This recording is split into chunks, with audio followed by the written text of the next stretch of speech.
Good morning, students. This is the revision video for the subject civics for class 8th.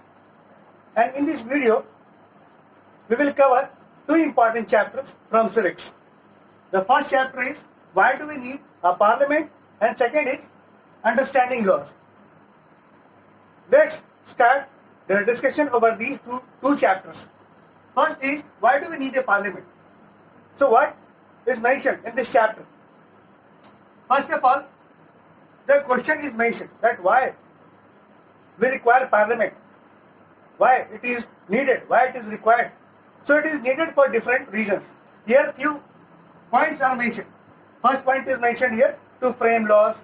It means that for framing laws, the parliament is required. In other words, the parliament is the body that has been authorized by the Constitution of India to frame law for India. And it is framing law through different procedures. So basically, the Parliament of India is following certain procedures, and after that, it is going to form the law. Second point is here written, it is going to enable citizens to participate indirectly through their representatives. So basically, we are living in a democratic country, and basically, this country is a parliamentary country in which parliament is supreme. And here, all the decisions revolves around the public, and citizens are here going to decide the fate of the government. So here we need to understand that the parliament is going to enable citizens to participate through their representative. Apart from that, we need to understand here that the parliament consists of two different houses, Lok Sabha and Rajya Sabha, and these two houses are equally important. But in certain cases, Lok Sabha appears to be more powerful, like in case of money bill, like in case of certain amendment, in case of joint sitting of parliament. So here, the Lok Sabha will appear more powerful. But the two houses are equally important so far as ordinary bill is concerned. After Lok Sabha and Rajya Sabha is going to pass a particular bill, that bill is going to take the form of law. After it will be signed by the President of India. So basically, President of India will also be included inside the Parliament. So Parliament consists of Lok Sabha and Rajya Sabha, and apart from that, Parliament is also part of the Parliament. President is also part of the Parliament. So we have to understand here. So that is why the Parliament is a very important body, and the Constitution of India has empowered Parliament to make laws or to rectify the old laws. Even the old laws can be rectified by a method that is termed as amendment. So basically, amendment can be passed, or for that, amendment bill can be passed in the Parliament, and Parliament can easily rectify the old laws in the light of new conditions.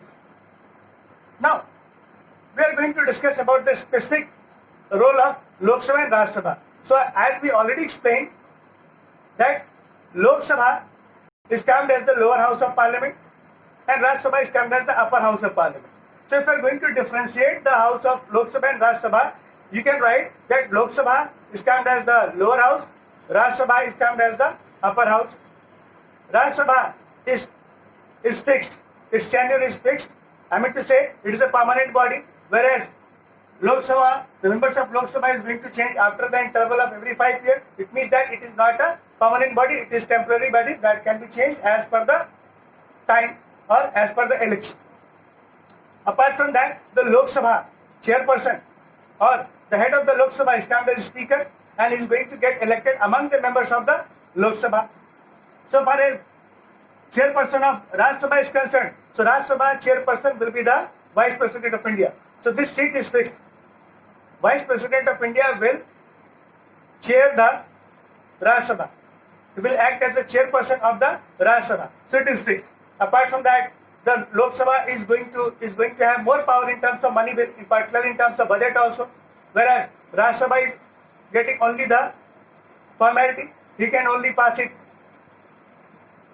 after completion of 14 days, and even after it is not going to pass the proposal or bill after 14 days, even that in that case it will be considered passed.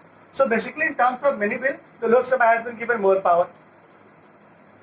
Apart from that, we can understand that Lok Sabha is having more number of seats, that is 552 maximum seats, but at present 545 are there.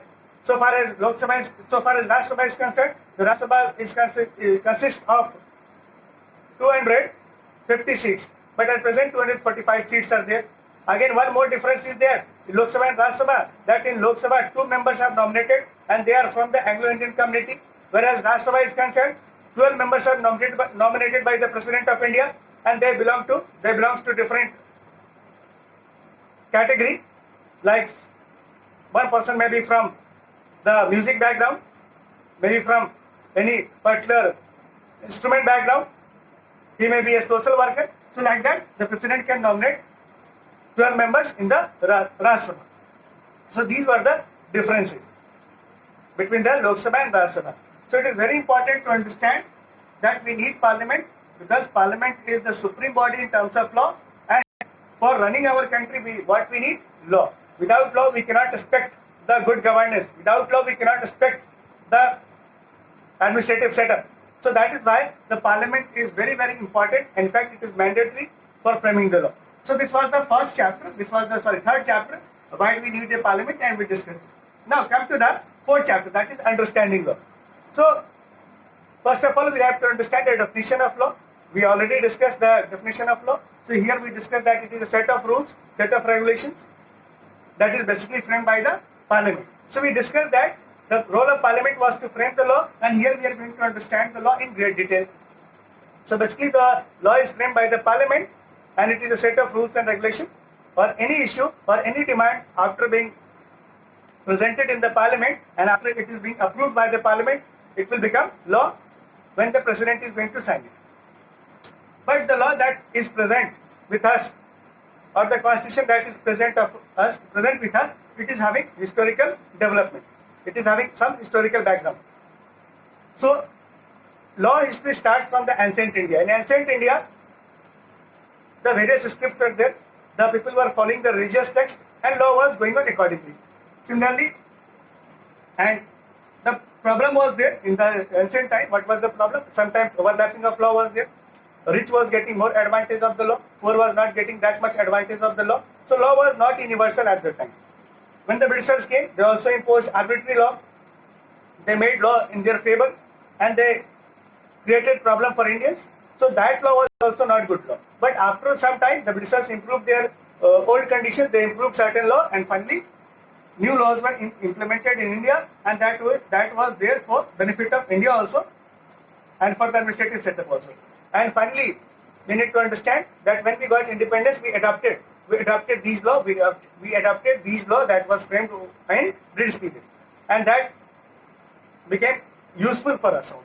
When we got independence, our constitution in the Constituent Assembly it was decided to go with certain laws. Okay.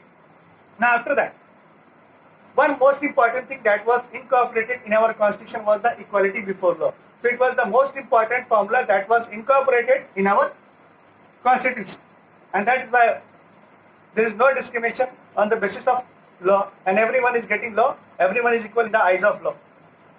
Apart from that, one more concept was the rule of law. So I discussed already about the rule of law, that it consists of transparency of law. It consisted of many pillars like transparency of law, right to seek justice from the court. So these all were under the rule of law. So basically the Britishers they tried to convince that they introduced the rule of law, but our nationalist leaders told that no, it was because of their struggle that rule of law was framed or developed.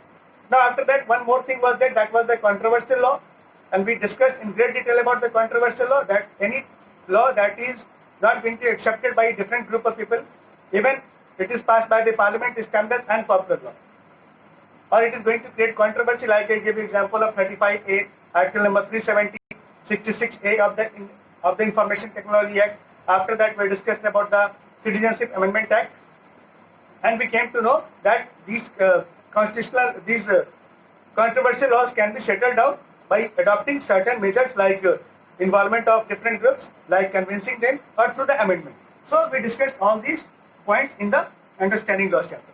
So I think now this chapter is also covered, and now you have better understanding over this chapter. Thank you so much.